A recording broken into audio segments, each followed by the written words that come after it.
எதிர்பார்ப்போட வந்தான். எஸ்தர் ராஜாத்தி ஒரு பிள்ளை. ஏன்னா இது வரைக்கும் அவள் அனாதையாய் வளர்க்கப்பட்டபடினாலே சாப்பாடு எப்படி இருந்தது, ட்ரெஸ் எப்படி இருந்தது, ரொம்ப கஷ்டப்பட்டு அப்படியே அந்த ராஜா வீட்டு மெத்த பெட்டு மேலே போய் நல்லா குதிச்சு அப்பாடா நல்லா இனிமேல் தூங்கலான்னு நினச்சிருப்பான். என்ன செஞ்சா, அப்பாடா இவ்வளோ நாள் கஷ்டப்பட்டோம், நமக்கு ஒரு ராஜ அரண்மனை கிடச்சிச்சு, நல்லா தூங்கலான்னு ஒரு குதிச்சுக்கிற பொழுது மொர்தெகாய் சொல்கிறா, இந்த காலத்தில் நீ மௌனமாக இருந்தா என்ன நீ நினச்சிட்ட ஏதோ ராஜ வாழ்க்கை கிடச்சிருச்சு, இதுலேயே நம்ம லைஃப் என்ன செஞ்சா கழிச்சுக்கலாம், நம்ம பட்ட எல்லா கஷ்டத்துக்கும் நமக்கு ஒரு ராஜ வாழ்க்கை, ராஜ சாப்பாடு, ராஜ வஸ்திரம், ராஜ நட, ராஜ பார்வை அப்படின்னு நினைச்சியா? இல்லை, இப்படிப்பட்ட காலத்துக்கு உதவியா இருக்கும்படி உனக்கு ராஜ மேன்மை கிடைத்தலாம் யாருக்கு தெரியும்? எப்படிப்பட்ட காலமா ஜனங்கள் என்ன செய்றாங்க, அழிக்கப்பட போறாங்க.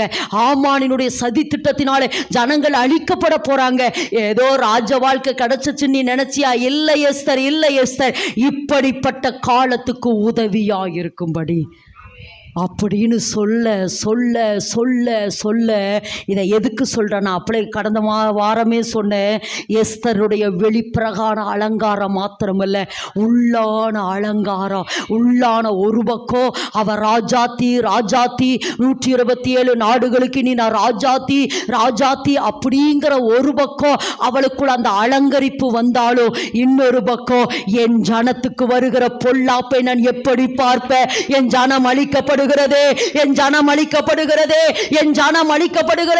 ராஜாவே, என் ஜனத்துக்கு வருகிற பொல்லாப்பை நான் எப்படி பார்ப்பேன் என்று என்ன செஞ்சார்? ராஜாவினிடத்தில் மன்றாடினார். இது நான் திரும்பவும் சொல்றேன், இதை தேவன் எல்லாருக்கும் கொடுக்க மாட்டாரு. ஒன்று. ரெண்டாவது, இதை கர்த்தர் உங்களுக்கு கொடுக்கிறார் என்றால் நீங்கள் கர்த்தருடைய பார்வையில் விலையேறப்பட்டவர். ஒன்று, பரலோகம் உங்களை பார்க்கிறதுன்னு சொல்ல, அது பரலோகம் உங்களை நம்புகிறது. மகளே நீதான்னு சொல்லி ஒரு மன்றாட்டினுடைய அபிஷேகம்